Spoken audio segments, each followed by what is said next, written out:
வணக்கம் நண்பர்களே, நான் உங்கள் அன்பு தோழி மலர்மனம். நம்மளோட சேனல் சப்ஸ்கிரைப் பண்ணிக்கோங்க ஃப்ரெண்ட்ஸ்.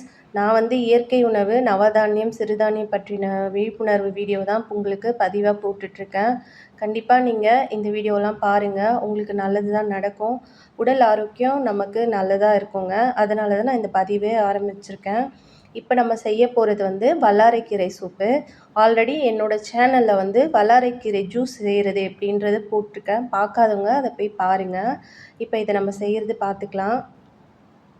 எடுத்து வச்ச ஒரு கப்பு வல்லாரைக்கீரையை நம்ம இப்போ இதில் சேர்த்துக்கலாம். மிளகு, சீரகம், ஒரு துண்டு இஞ்சி, 4 பல் பூண்டு மிக்சி ஜாரில் போட்டு அரைச்சி எடுத்துகிட்டு வந்துடுறேன். ஒரு பாத்திரத்தில் 2 டம்ளர் தண்ணி வச்சு இது மாதிரி கொதிக்க வச்சுக்கலாம்.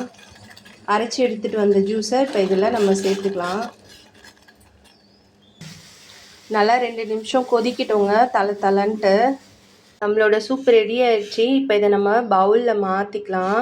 இது ரொம்ப வாசனையாக இருக்குங்க. வாரத்தில் 2 நாள் கண்டிப்பாக குழந்தைங்கள்லேருந்து பெரியவங்க வரைக்கும் எல்லாருமே செய்து சாப்பிட்லாம்.